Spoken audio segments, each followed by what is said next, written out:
ಇದೆಲ್ಲ ಯಾರು ಮಾಡಿರೋ ಕೆಲಸ ಅಂತ ನಂಗೆ ಗೊತ್ತು ಮಾವ. ಯಾರು? ಇನ್ಯಾರು ಮಾವ? ನಾನು ನೆಮ್ಮದಿಯಾಗಿರ್ಬಾರ್ದು ಅಂತ ಒಂದಲ್ಲ ಒಂದು ತೊಂದರೆ ಕೊಡ್ತಾ ನಿಮ್ಮ ಮನೆಯವ್ರಿಗೂ ತೊಂದರೆ ಕೊಡೋದಕ್ಕೆ ಅಂತಾನೆ ಹುಟ್ಟಿದಾನಲ್ಲ ಅವನೇ. ಯಾರ ಬಗ್ಗೆ ಹೇಳ್ತಾ ಇದ್ದೀರಾ ನೀವು? ನನ್ನ ಹುಟ್ಟಿಗೆ ಕಾರಣ ಆಗಿದ್ದಾನಲ್ಲ ಕ್ರಿಮಿನಲ್ ಚಿದಂಬರಂ.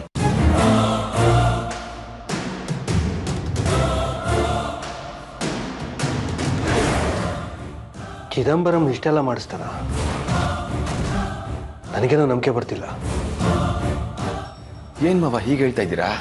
ಆ ಮನುಷ್ಯ ನಿಮ್ಮ ಫ್ಯಾಮಿಲಿಗೆ ಎಷ್ಟೆಲ್ಲ ತೊಂದರೆ ಕೊಟ್ಟಿದ್ದಾನೆ ಅಂತ ಗೊತ್ತಿದ್ರು ಹೀಗೆ ಹೇಳ್ತಾ ಇದ್ದೀರಲ್ಲ? 100% ಇದೆಲ್ಲ ಅವನದೇ ಕೆಲಸ. ಗೊತ್ತು, ಅವರು ನಮಗೆ ಈ ಹಿಂದೆ ಕೊಡಬಾರ್ದು ತೊಂದರೆ ಕೊಟ್ಟಿದ್ದಾರೆ. ಆದರೆ ನೀವು ನಮ್ಮ ಜೊತೆ ಇರೋದನ್ನ ನೋಡಿ ಈ ದೇಶನೇ ಬೇಡ ಅಂತ ಬಿಟ್ಟು ಹೋಗಿದ್ದಾರೆ. ಅಂಥದ್ರಲ್ಲಿ ಅವರು ಬಂದು ಆದಿತ್ಯನಿಗೆ ಬೇಲ್ ಕೊಡಿಸಿ ನಮಗೆ ಈ ರೀತಿ ತೊಂದರೆ ಕೊಡೋದಕ್ಕೆ ಸಾಧ್ಯನಾ? ಯಾಕೆ ಸಾಧ್ಯ ಇಲ್ಲ ಮಾವ? ಈಗ ನಾನು ಅವನಿಂದ ದೂರ ಆಗಿರೋದ್ರಿಂದ ಅವ್ನ ಮನಸ್ಸಲ್ಲಿ ನೋವಿದೆ. ಅದಕ್ಕೆ ಕಾರಣ ನೀವು ಅಂತಲೂ ಅನ್ಕೊಂಡಿರ್ತಾನೆ ಅವನು. ಅದೇ ಥರ ಆದಿತ್ಯನ ನಿಮ್ಮಿಂದ ಅತ್ತೆಯಿಂದ ದೂರ ಮಾಡಿ ತನ್ನ ಕಡೆ ಮಾಡಿಕೊಂಡು ನಿಮ್ಮ ಮೇಲೆ ಸೇಟ್ ತೀರ್ಸ್ಕೊಳ್ಳೋ ಪ್ಲಾನ್ ಮಾಡಿರ್ತಾನೆ ಅವನು. ನೋಡಿ, ತನ್ನ ಕೆಲಸ ಆಗಬೇಕು ಅಂತಂದ್ರೆ ಕತ್ತೆ ಕಾಲು ಬೇಕಾದರೂ ಹಿಡಿತಾನ ಅವನು. ಖಚಿತವಾಗಿ ಹೇಳ್ತೀನಿ ಮಾವ, ಇದೆಲ್ಲ ಅವನದೇ ಕೆಲಸ. ಈ ಥರ ಚೀಪಾಗಿ ಯೋಚನೆ ಮಾಡೋದು, ಇನ್ನೊಬ್ರಿಗೆ ತೊಂದರೆ ಕೊಡೋದು, ಅವ್ರು ಅನುಭವಿಸೋ ನೋವು ನೋಡಿ ಕೇಕೆ ಹಾಕೊಂಡು ಹೋಗೋದು, ಇದೆಲ್ಲ ಈ ಮನುಷ್ಯ ಮಾತ್ರ ಮಾಡೋದಕ್ಕೆ ಸಾಧ್ಯ. ಮಗು ಸತ್ತು ಹೋಗಿದೆ, ಸೊಸೆ ಕೊಲೆ ಆಗಿದ್ದಾಳೆ. ಇಂಥ ಟೈಮಲ್ಲಿ ಮಗನಿಗೆ ಸಾಂತ್ವನ ಹೇಳೋದು ಬಿಟ್ಟು ಮೊಮ್ಮಗುನು ಸೊಸೆನೂ ಕೊಲೆ ಮಾಡಿದ ವ್ಯಕ್ತಿಗೆ ಬೇಲ್ ಕೊಡಿಸ್ತಿದ್ದಾನಲ್ಲ ಅವನು. ನನಗೆ ಸಾಂತ್ವನ ಹೇಳದೇ ಇದ್ರೆ ಹಾಳಾಗೋಗ್ಲಿ, ನಾನು ಒಂದು ಕ್ಷಣ ಕೂಡ ನೆಮ್ಮದಿಯಾಗಿರಬಾರ್ದು ಅಂತ ಹೀಗೆಲ್ಲ ಮಾಡ್ತಿದ್ದಾನ ಅವನು. ನನ್ನ ಕರ್ಮ, ಅವನಿಗೆ ಮಗನಾಗಿ ಹುಟ್ಟಿದ್ದೀನಿ ನಾನು. ಎಲ್ಲ ರಂಜಿತ್, ಚಿದಂಬರಂ ಇಂಥ ಕೆಲಸ ಮಾಡಿದಾನೆ ಅಂತ ನನಗೆ ಖಂಡಿತ ಅನ್ನಿಸ್ತಿಲ್ಲ. ಚಿದಂಬರಂಗೆ ಮೊದಲೇ ಆದಿತ್ಯನ ಕಂಡ್ರೆ ಆಗಲ್ಲ, ಆದಿತ್ಯಂಗೂ ಚಿದಂಬರಂ ಕಂಡ್ರೆ ಆಗಲ್ಲ. ಅಂಥದ್ರಲ್ಲಿ ಅವನು ಬೇಲ್ ಕೊಡಿಸಿದಾನೆ ಅಂದರೆ ನನಗೆ ನಂಬೋದಕ್ಕೆ ಆಗ್ತಿಲ್ಲ. ಮಾವ, ನನ್ನ ತಂದೆ ಅನ್ಸ್ಕೊಂಡಿರೋ ಮನುಷ್ಯನ ಬಗ್ಗೆ ನಿಮಗೆ ಸರಿಯಾಗಿ ಗೊತ್ತಿಲ್ಲ. ಅವನ ಕೆಲಸ ಆಗಬೇಕು ಅಂತಂದ್ರೆ ಎಂಥ ಕೀಳು ಮಟ್ಟಕ್ಕೆ ಬೇಕಾದರೂ ಇಳಿತಾನ ಅವನು. No chance Ranjit. ನೀವೆಲ್ಲಾದರೂ ಹಾವು ಮುಂಗಿಸಿ ಒಂದಾಗೋದನ್ನ ನೋಡಿದ್ದೀರಾ ಅಥವಾ ಕೇಳಿದ್ದೀರಾ? ಚಿದಂಬರಂ ಆದಿತ್ಯ ಹಾವು ಮುಂಗಿಸಿ ಇದ್ದ ಹಾಗೆ. ಒಂದು ವೇಳೆ ಚಿದಂಬರಂ ಆದಿತ್ಯನ ಸ್ನೇಹ ಬೆಳೆಸ್ಬೋದು, ಆದರೆ ಆದಿತ್ಯ ಚಿದಂಬರಂ ಸ್ನೇಹ ಬೆಳೆಸೋದಕ್ಕೆ ಸಾಧ್ಯನೇ ಇಲ್ಲ. ನೀವು ನೋಡಿದ್ರೆ ಚಿದಂಬರಂ ಇದನ್ನೆಲ್ಲ ಮಾಡಿಸಿದ್ದಾನೆ ಅಂತ ಹೇಳ್ತಿದ್ರ, ಆರ್ಯ ನೋಡಿದ್ರೆ ಅರ್ಪಿತಾ ಮಾಡಿಸಿರ್ಬೋದು ಅಂತ ಹೇಳ್ತಿದ್ದಾನೆ. ನನಗೆ ನಿಮ್ಮಿಬ್ಬರ ಅಭಿಪ್ರಾಯನೂ ಯಾಕೋ ಸರಿ ಅಂತ ಅನ್ನಿಸ್ತಿಲ್ಲ. ಈಗ ನಿಮ್ಮ ಅಭಿಪ್ರಾಯ ಏನು? ಆದಿತ್ಯನಿಗೆ ಯಾರು ಕೊಡ್ಸಿರ್ಬೋದು ಬೇಲು? ಆ ಲಾಯರ್ ಒಂದು ಮಾತು ಹೇಳ್ದ, ನೆನಪಿದ್ಯಾ? ನಿಮಗೆ ಬೇಲ್ ಕೊಡ್ಸೋದಕ್ಕೆ ಕಳಿಸಿದ್ ಯಾರು ಅಂತ ಕೇಳಿದಾಗ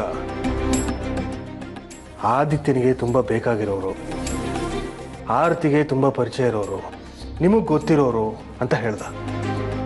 ಅಂದ್ರೆ ನಮ್ಮ ಸಂಬಂಧಿಕರೇ ಇರ್ಬೇಕಲ್ವಾ? ಆದಿತ್ಯನಿಗೆ ನಿಮ್ಮನ್ನು ಬಿಟ್ಟು ಬೇರೆ ಯಾರಾದರೂ ಹತ್ರದ ಸಂಬಂಧಿಕರು ಅಂತ ಇದ್ದಾರೆ. ನಿಮಗೆ ಗೊತ್ತಲ್ಲ, ಶೋಭಮ್ಮ. ಅವ್ರು ಇಂಥ ಕೆಲಸ ಮಾಡಿರೋದಕ್ಕೆ ಸಾಧ್ಯನೇ ಇಲ್ಲ. ಇನ್ನು ಅವ್ರ ಗಂಡ ಸತ್ಯೇಂದ್ರ ಅಂಕಲ್, ಅವರು ಆಶ್ರಮಕ್ಕೆ ಸೇರ್ಕೊಂಡು ತುಂಬಾ ವರ್ಷ ಆಯಿತು. ಅವ್ರು ಇಂಥ ಕೆಲಸ ಮಾಡಿರೋದಕ್ಕೆ ಚಾನ್ಸೇ ಇಲ್ಲ.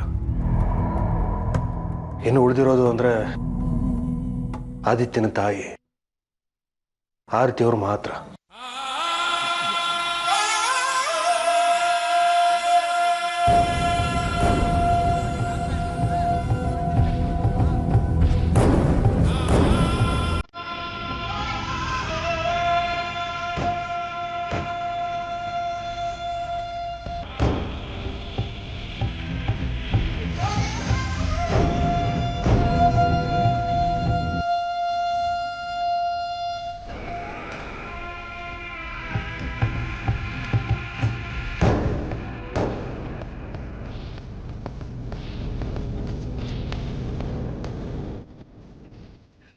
ಹೌದು,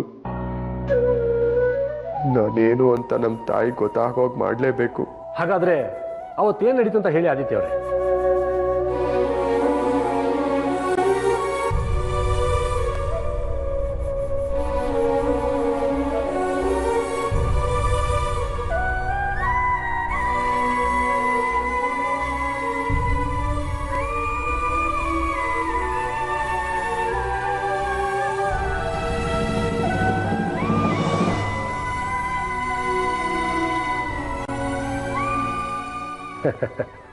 thank you very much miss Aditya.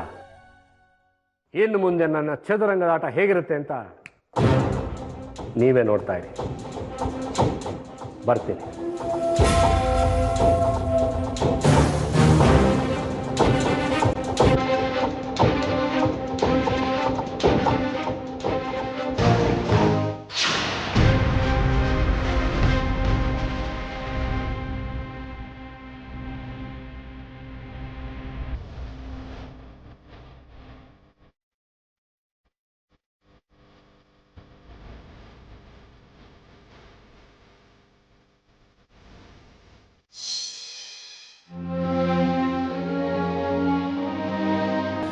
ಆರ್ತಿಯವರೇ, ನಾನು ಹೇಳಿದ್ದು ಹಾಗಲ್ಲ. ನಾನು ಹೇಳಿದ್ದನ್ನು ಅರ್ಥ ಮಾಡ್ಕೊಳ್ಳಿ. ನಿಮ್ಮನ್ನ ನಂಬ್ಕೊಂಡು ಬಂದಿದ್ದಕ್ಕೆ ಒಳ್ಳೆ ಬಹುಮಾನನೇ ಕೊಡ್ತಾ ಇದ್ದೀರಾ ನೀವು. ನಾನು ಏನು ಹೇಳಿದೆ ಅಂತ ನೀವು ಹೀಗೆಲ್ಲ ಮಾತಾಡ್ತಾ ಇದ್ದೀರಾ? ರಂಜಿತ್ ಹತ್ರ ನೀವೇನು ಹೇಳಿದ್ರಿ? ಆದಿತ್ಯಂಗೆ ಬೇಲ್ ಕೊಡ್ತಾ ಇರೋದು ನಾನಂತ ಅಲ್ವಾ? ಅವ್ರು ನನ್ನ ಬಗ್ಗೆ ಏನು ಅನ್ಕೊಳ್ಳಲ್ಲ. ಇಷ್ಟಕ್ಕೆಲ್ಲ ಕಾರಣ ನಾನಂತ ಅನ್ಕೊಳ್ಳಲ್ವಾ ಅವರು? ನಿಮ್ಮ ಮೂಗಿ ನೇರವಾಗಿ ಮಾತಾಡ್ತೀರಾ, ಆದ್ರೆ ನನ್ನ ಮನಸ್ಥಿತಿನ ಯಾರು ಅರ್ಥನೇ ಮಾಡ್ಕೊಳ್ಳಲ್ಲ. ನಿಮಗೇನು ತೋಚುತ್ತೆ ಅದನ್ನ ಮಾತಾಡ್ಬಿಡ್ತೀರಾ ನೀವು. ನೀವು ಹೇಳಿದ್ನೆಲ್ಲ ಕೇಳಿಸ್ಕೊಂಡು ಕೋಲೆ ಬಸವಂತರ ತಲೆ ಅಲಡ್ಸ್ಕೊಂಡು ಸುಮ್ಮನೆ ಇರ್ತೀನಿ ಅಂತ ಅನ್ಕೊಂಡಿದ್ದೀರಾ? ನೀವು ಹೇಳ್ದೆ ಕೇಳ್ಕೊಂಡಿದ್ರೆ ಮಾತ್ರ ನಾನು ಒಳ್ಳೆಯವಳು. ಇಲ್ಲಾಂದ್ರೆ ನಿಮಗೆ ನನ್ನ ಮೇಲೆ ಅನುಮಾನ. ನಿಮಗೆ ಯಾವಾಗ ಬೇಕಾದ್ರೂ ಯಾರ ಮೇಲಾದ್ರೂ ಅನುಮಾನ ಬರುತ್ತೆ. ನಿಮ್ ದೃಷ್ಟಿಯಲ್ಲಿ ನಾನು ನನ್ನ ಮಗ ನಂಬಿಕೆ ಅನ್ನೋ ಪದಕ್ಕೆ ಅರ್ಹರಲ್ಲ ಅಲ್ವಾ? ತುಂಬಾ ಥ್ಯಾಂಕ್ಸ್. ನನ್ನನ್ನು ತುಂಬಾ ಚೆನ್ನಾಗಿ ಅರ್ಥ ಮಾಡ್ಕೊಂಡಿದ್ದೀರಾ ಅಂತ ಅನ್ಕೊಂಡಿದ್ದೆ. ಆದ್ರೆ ನಾನಂದ್ರೆ ನಿಮಗೆ ಇಷ್ಟೊಂದು ಅಸಡ್ಡೆ ಅಂತ ನನಗೆ ಗೊತ್ತಿರ್ಲಿಲ್ಲ. ಬಾಯಲ್ಲಿ ಬಿಸಿ ತುಪ್ಪ ಇಟ್ಕೊಂಡಿರೋ ಹಾಗಿದೆ ಅಲ್ವಾ? ಅಷ್ಟೊಂದು ಕಷ್ಟಪಡೋದು ಬೇಡ, ಅದನ್ನ ಉಗ್ದು ಬಿಡಿ. ನಾನು ಹೇಗೋ ಬದುಕೋತೀನಿ. ಪ್ರತಿದಿನ ಈ ರೀತಿ ಚುಚ್ಚು ಮಾತುಗಳನ್ನ ಕೇಳೋ ಬದಲು, ಯಾರಿಂದನೂ ಅವಮಾನ ಸಹಿಸ್ಕೊಳ್ಳೋ ಬದಲು ದೂರ ಇದ್ಬಿಡ್ತೀನಿ. 20 ವರ್ಷ ನಾನು ನಿಮ್ಮಿಂದ ದೂರ ಇದ್ದೆ. ಮತ್ತೆ ನಿಮ್ ಜೊತೆ ಸಂಸಾರ ಮಾಡಿದ್ದಕ್ಕೆ ಒಳ್ಳೆ ಸತ್ಕಾರನೇ ಕೊಟ್ಟಿದ್ದೀರಾ. ನೀವು ತುಂಬಾ ಚೆನ್ನಾಗಿ ಅರ್ಥ ಮಾಡ್ಕೊಳ್ತೀರಾ. ಸಾರ್ಥಕ ಆಯ್ತು ರೀ ನನ್ನ ಜೀವನ, ಸಾರ್ಥಕ ಆಯ್ತು. ಪ್ಲೀಸ್ ಆರ್ತಿಯವರೇ, ವಿಷಯನ ಯಾಕೆ ಎಲ್ಲೆಲ್ಲ ತಗೊಂಡು ಹೋಗ್ತಾ ಇದ್ದೀರಾ? ಓ, ಸತ್ಯ ಹೇಳಿದ್ರೆ ವಿಷಯ ಎಲ್ಲೆಲ್ಲೋ ಹೋಗುತ್ತೆ. ಸರಿ ಬಿಡಿ, ನಿಮ್ಮ ದೃಷ್ಟಿಯಲ್ಲಿ ನಾನು ತಪ್ಪು ಮಾಡಿದ್ದೀನಿ, ನಿಮ್ಮ ಆಲೋಚನೆನೇ ಸರಿ, ಅದೇ ಸತ್ಯ. ಸತ್ಯನೇ ಸಾಯಿಸಿ ಸುಳ್ಳಿಗೆ ಜನ್ಮ ಕೊಟ್ಟು ಜೋರಾಗಿ ಮಾತಾಡ್ತಾ ಇದ್ದೀರಲ್ಲ, ಅದು ನಿಮಗೆ ಸರಿ ಅನಿಸ್ತಾ ಇದೆಯಾ? ಎಷ್ಟಾಗ್ಲೇ ನೀವು ಗಂಡಸರು, ನೀವೇನೇ ಹೇಳಿದ್ರು ನೀವೇನೇ ಮಾಡಿದ್ರು ನಾವು ಹೆಂಗಸರು ಬಾಯಿ ಮುಚ್ಕೊಂಡು ಸುಮ್ಮನೆ ಇದ್ಬಿಡ್ಬೇಕು ಅಂತಾನೆ ಸರಿ. ಇಲ್ಲಾಂದ್ರೆ ನಾವೇನೇ ಮಾಡಿದ್ರು ತಪ್ಪು. ಅದೇನೋ ಹೇಳ್ತಾರಲ್ಲ, ಒಲ್ಲದ ಗಂಡನಿಗೆ ಮೊಸರಳು ಕಲ್ಲಂತೆ. ಹಾಗೆ ನಿಮಗೆ ನಾನು ಒಲ್ಲದ ಹೆಂಡತಿ, ನನ್ನ ಮಗ ನಿಮಗೆ ಒಲ್ಲದ ಮಗ. ಇನ್ಮೇಲೆ ನೀವು ಸಂತೋಷವಾಗಿ ಆರಾಮಾಗಿ ಇದ್ಬಿಡ್ಬೋದು. ಈ ಮನೇಲಿ ಏನೇ ಅನಾಹುತ ಆದ್ರೂ ನಾನು ನನ್ನ ಮಗನೇ ಕಾರಣ ಅಲ್ವಾ? ಅಂತ ಸಂಪತ್ತಿಗೆ ಯಾಕೆ ನೀವು ನಮ್ಮನ್ನ ವಾಪಸ್ ಈ ಮನೆಗೆ ಕರ್ಕೊಂಡು ಬಂದ್ರಿ? ಈ ಮನೇಲಿ ಏನೇ ತೊಂದರೆ ಆದ್ರೂ ನನ್ನ ಮೇಲೆ ನನ್ನ ಮಗನ ಮೇಲೆ ಗೂಬೆ ಕೂರಿಸೋದು. ನಿಮಗೆ ನಮ್ಮನ್ನ ಮನೆ ಬಿಟ್ಟು ಕಳಿಸ್ಬೇಕು ಅನ್ನೋದೇನಾದ್ರೂ ಇದ್ರೆ ಅದನ್ನ ದಯವಿಟ್ಟು ಹೇಳಿಬಿಡಿ. ನಾನು ಅವನು ಶಾಶ್ವತವಾಗಿ ದೂರ ಹೊರಟೋಗ್ಬಿಡ್ತೀವಿ, ಶಾಶ್ವತವಾಗಿ ದೂರ ಹೊರಟೋಗ್ಬಿಡ್ತೀವಿ.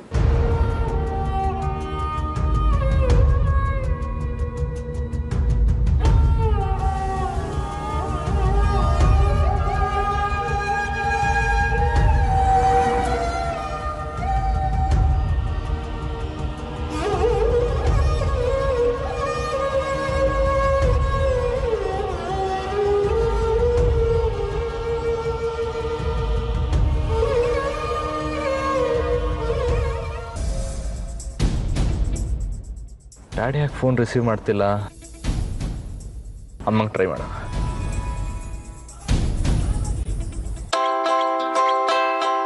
ಅಮ್ಮ ಫೋನ್ ಪಿಕ್ ಮಾಡಿ.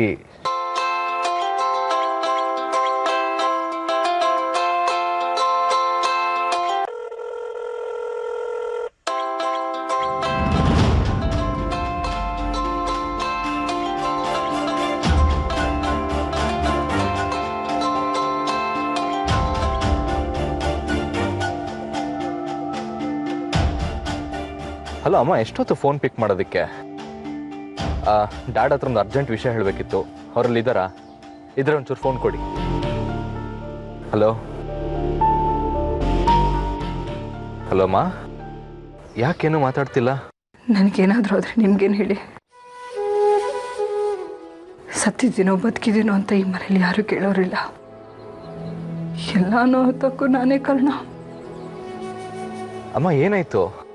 ಯಾಕೆ ಹೀಗೆ ಮಾತಾಡ್ತಿದ್ದೀರಾ? ಏನು ಅಂತ ಹೇಳಿ? ನಾನೇನೇ ಹೇಳಿದ್ರು ಈ ಮನೇಲಿ ಯಾರೂ ನನ್ನ ನಂಬೋ ಪರಿಸ್ಥಿತಿಲಿಲ್ಲ. ನಾನು ನಂಬಿಕೆಗೆ ಅರ್ಹಳಲ್ಲ. ಅಮ್ಮ ಪ್ಲೀಸ್ ಹಾಗೆಲ್ಲ ಮಾತಾಡಬೇಡಿ. ನೀವೇನು, ನಿಮ್ಮ ಮನಸ್ಸೇನು ಅಂತ ನಂಗೆ ಚೆನ್ನಾಗಿ ಗೊತ್ತು. ನೀವು ಹೀಗೆ ಯೂಶಲಿ ಮಾತಾಡಲ್ಲ. ಡ್ಯಾಡ್ ಏನಾದರೂ ಅಂದ್ರ? ಈ ಮನೇಲಿ ಬಯಸ್ಕೊಳ್ಳೋದಕ್ಕೆ ಯಾರಾದ್ರೊಬ್ರು ಇರಬೇಕಲ್ವಾ? ಅದಕ್ಕೆ ನನ್ನ ಕರ್ಕೊಂಡು ಬಂದು ಇಲ್ಲಿ ಇಟ್ಕೊಂಡಿದ್ದಾರೆ. ಅವ್ರು ನನಗಂತಾರೆ, ನಾನು ಅದನ್ನ ಅನ್ಸ್ಕೊಂಡಿದ್ದು ಬಿಡಬೇಕು. ಅಮ್ಮ ಯಾಕೆ ಹೀಗೆ ಒಗ್ಟೊಗ್ಟಾಗಿ ಮಾತಾಡ್ತಾ ಇದ್ದೀರಾ? ಡ್ಯಾಡ್ ಏನಂದ್ರು?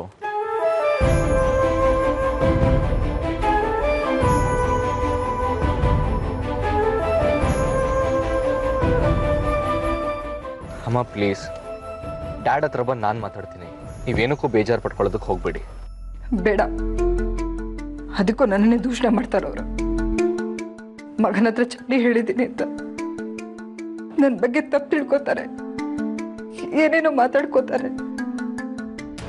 ಬೇಡ, ನೀ ನನ್ನ ಪರವಾಗಿ ಮಾತಾಡೋದು ಬೇಡ, ಮತ್ತೆ ನಾನು ಬಯಸ್ಕೊಳ್ಳೋದು ಬೇಡ. ನನಗೆ ಜೀವನನೇ ಸಾಕು ಅಂತ ಅನ್ಸ್ಬಿಟ್ಟಿದೆ ಕಣೋ, ಸಾಕು ಅಂತ ಅನ್ಸ್ಬಿಟ್ಟಿದೆ. ಅಮ್ಮ ಬೇಜಾರಿಂದ ಏನನ್ನೋ ಮಾತಾಡ್ತೀರಿ, ನನ್ನ ಮನ್ಸಿಗೆ ನೋವಾಗುತ್ತೆ. ನೋಡಿ ಡ್ಯಾಡ್ ಹತ್ರ ಬಂದು ನಾನು ಈಗಲೇ ಮಾತಾಡ್ತೀನಿ. ನೀವು ಅನ್ಕೊಂಡಂಗೆ ಏನೂ ಆಗಲ್ಲ. ಧೈರ್ಯವಾಗಿರಿ ಅಮ್ಮ, ನಿಮ್ಮ ಜೊತೆ ನಾನಿದ್ದೀನಿ. ಸರಿ.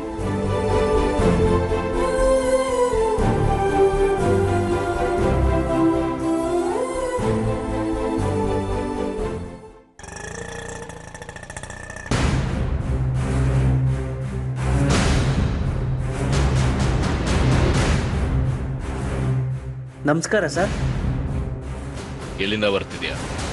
ಮನೆಯಿಂದ ಬರ್ತಿದ್ದೀನಿ. ಯಾಕೆ ಸರ್? ಯಾಕೆ ಅಂತ ಕೇಳಿದ್ರೆ ತುಳಿದು ಸಾಯಿಸ್ಬಿಡ್ತೀನಿ. ಕೇಳಿದಕ್ಕೆ ಆನ್ಸರ್ ಮಾಡೋ ಅಷ್ಟೇ. Sorry sir. ಎಲ್ಲಿಗೆ ಹೋಗ್ತಿದ್ಯಾ? ಮನೆಗೆ ಹೋಗ್ತಿದ್ದೀನಿ ಸರ್. ಯಾರ ಮನೆಗೆ? ಇನ್ನೆಲ್ಲಿಗೆ ಹೋಗ್ಲಿ, ನಮ್ಮ ಮನೆಗೆ ಹೋಗ್ತಿದ್ದೀನಿ ಸರ್. ಹೌದಾ? ಈಗ ಎಲ್ಲಿಂದ ಬರ್ತಿದ್ಯಾ? ನಮ್ಮ ಮನೆಯಿಂದನೇ ಬರ್ತಿದ್ದೀನಿ ಸರ್. ಏನು ಆಟ ಆಡ್ತಿದ್ಯಾ? ತೆಗೆದು ಬಿಟ್ಟ ಅಂದ್ರೆ ರಾತ್ರಿ ಕುಡ್ದಿರೋದೆಲ್ಲ ಆಚೆಗೆ ಹಾಕ್ಬೇಕು. ಬಾಯಿ ಮುಚ್ಕೊಂಡು ನಿಜ ಹೇಳಿದ್ರೆ ಸರಿ. ಸರ್ ಸರ್ ಹೊಡಿಬೇಡಿ ಸರ್, ನಿಜ ಹೇಳ್ತೀನಿ ಸರ್, ಹೊಡಿಬೇಡಿ ಸರ್. ಹೇಳೋ.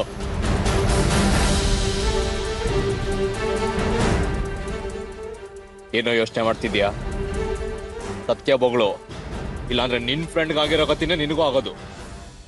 ಬಾರಿಂದ ಬರ್ತಾ ಇದ್ದೀನಿ ಸರ್. ಸರ್ ಹೇಳ್ತಾ ಇದ್ದೀನಿ, ಹೊಡಿಬೇಡಿ ಸರ್. ಬಾರಿಂದಾದ್ರೂ ಬಾ, ಸುಡ್ಗಾಡಿಂದಾದ್ರೂ ಬಾ. ಆದಿತ್ಯನ್ಗೆ ಬೇಲ್ ಕೊಡ್ಸಿದ್ ಯಾರು ಅಂತ ಬೊಗಳು. ಯಾಕೋ ಈಗ ನಿಜ ಹೇಳಲಿಲ್ಲ ಅಂದ್ರೆ ಸುಳ್ಳು ಕೇಸಾಕ್ ಒಳಗಾಗ್ತೀನಿ. ಬೊಗಳು ಬೊಗಳು ಅಂದ್ರೆ ಸರ್ ಸರ್ ಹೊಡಿಬೇಡಿ ಸರ್, ಹೊಡಿಬೇಡಿ sir. Lawyer sir, lawyer. Good. ಆ ಲಾಯರ್ ಯಾರು? ಲಾಯರು ಅಂದ್ರೆ ಲಾಯರೇ ಸರ್.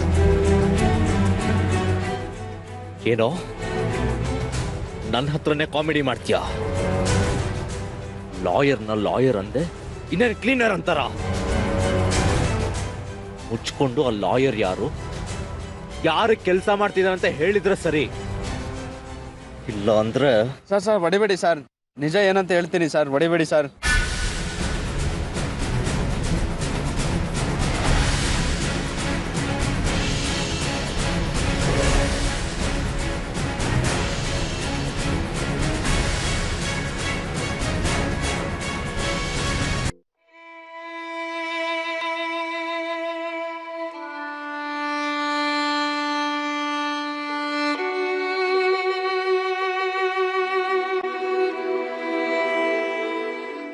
ಡ್ಯಾಡ್, ಯಾಕೆ ಹೇಗೆ ಮಾಡ್ತೀರಾ? ಏನಾಯ್ತು? ಏನಾಯ್ತು ಅಂದ್ರೆ, ನಾನು ನಿಮ್ಗೆ ಎಷ್ಟು ಸಲ ಹೇಳಿಲ್ಲ ಅಮ್ಮನ ಮೇಲೆ ಅನುಮಾನ ಪಡೋದಕ್ಕೆ ಹೋಗ್ಬೇಡಿ ಅಂತ. ಆದ್ರೆ ಇನ್ನೂ ಅನುಮಾನ ಪಡ್ತೀರಲ್ಲ. ಆ ಆದಿತ್ಯನ ಮೇಲೆ ಇರೋ ಕೋಪನ ಯಾಕೆ ಅಮ್ಮನ ಮೇಲೆ ತೋರಿಸ್ತೀರಾ? ಆದಿತ್ಯಂಗೆ ಬೇಲ್ ಸಿಗೋದಕ್ಕೂ ಅಮ್ಮಂಗೂ ಯಾವುದೇ ರೀತಿ ಸಂಬಂಧ ಇಲ್ಲ. ಪ್ಲೀಸ್ ಪದೇ ಪದೇ ಅದನ್ನ ಹೇಳಿ ಅವ್ರಿಗೆ ಹರ್ಟ್ ಮಾಡೋದಕ್ಕೆ ಹೋಗ್ಬೇಡಿ. ಹಾಗಂತ ಯಾರು ಹೇಳಿದ್ರು? ನಿಮ್ಮಮ್ಮ ಹೇಳಿದ್ರಾ? ಏನಂದ್ರಿ ನೀವು? ನಿಮ್ಮಮ್ಮನ ಅಂತ ಕೇಳಿದ್ರ? ಬದಲಾಗಿದ್ದೀರ ಡ್ಯಾಡ್ ನೀವು. ಆದಿತ್ಯ ಮನೆ ಬಿಟ್ಟು ಹೋದಾಗ ನೀವು ಅಮ್ಮಂಗೆ ಇದೇ ಮಾತು ಕೇಳಿದ್ರಿ, ನೀವು ಬದಲಾಗಿದ್ದೀರಾ ಅಂತ. ಆದ್ರೆ ನಿಜವಾಗ್ಲೂ ಬದಲಾಗಿದ್ದು ಅಮ್ಮ ಅಲ್ಲ, ನೀವು. ಹೌದು, ನಾನು ಬದಲಾಗಿದ್ದೀನಿ. ಏನೀಗ? ನನ್ನ ಮಗಳು ಸಾಕ್ಷಿ ನಮ್ಮನ್ನೆಲ್ಲ ಬಿಟ್ಟು ಹೊರಟೋದ್ಲು. ಅವಳದು ಸಹಜ ಸಾವಲ್ಲ, ಕೊಲೆ. ಅವಳು ಸಾವಿಗೆ ನ್ಯಾಯ ಕೊಡಿಸ್ಬೇಕಾಗಿರೋದು ತಂದೆ ಆದ ನನ್ನ ಕರ್ತವ್ಯ. ಅವಳು ಸಾವಿಗೆ ನ್ಯಾಯ ಸಿಗಲೇಬೇಕು, ಇದು ನನ್ನ ದೃಢ ನಿರ್ಧಾರ. ಹಾಗಂತ ನಮ್ಮವ್ರ ಮೇಲೆ ಅನುಮಾನ ಪಡೋದು ತಪ್ಪು.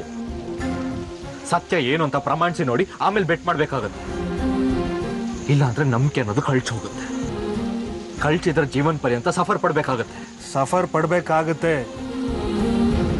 ಸಾಕ್ಷಿ ಸತ್ತೋಗಿದ್ದಾಳೆ ಅಂತ ನಾವೆಲ್ಲ ಸಂತೋಷ ಪಡ್ತಿದೀವ? ಇಲ್ಲ ತಾನೆ? ಸಾಕ್ಷಿ ಸಾವಿ ಕಾರಣ ಆದವನು ಬೇಲ್ ತಗೊಂಡು ಹೊರಗೆ ಬಂದು ನಾಳೆ ಸುಳ್ಳು ಸಾಕ್ಷಿನ ಸೃಷ್ಟಿ ಮಾಡಿ ನಿರಪರಾಧಿ ಅಂತ ಎದೆ ಒಬ್ಬಿಸ್ಕೊಂಡು ಓಡಾಡ್ತಾನೆ. ಇದನ್ನ ನೋಡ್ಕೊಂಡು ನೆಮ್ಮದಿಯಿಂದ ಇರ್ಬೇಕಾ? ಡ್ಯಾಡ್, ಸಾಕ್ಷಿ ನನಗೂ ಅಕ್ಕ.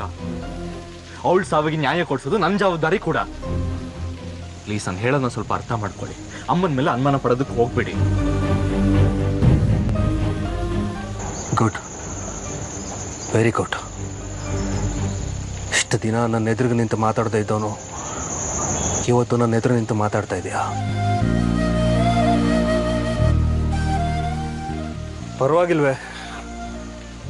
ನಿನ್ನ ತಲೆಗೂ ಚೆನ್ನಾಗಿ ತುಂಬಿದ್ದಾರೆ.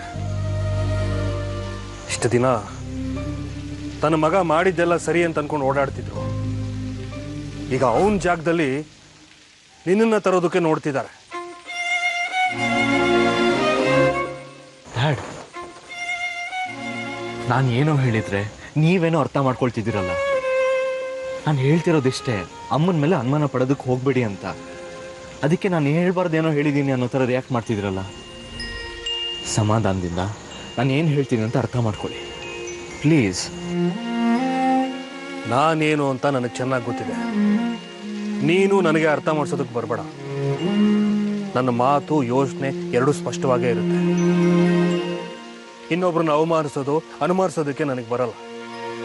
ಅದೇನಿದ್ರು ನಿಮ್ಮ ಅಮ್ಮಂಗೆ ಸರಿ. ಮೊದಲು ಅವ್ರಿಗೆ ಅರ್ಥ ಮಾಡಿಸು, ಆಮೇಲೆ ನನಗೆ ಅರ್ಥ ಮಾಡಿಸೋದಕ್ಕೆ ಬಾ.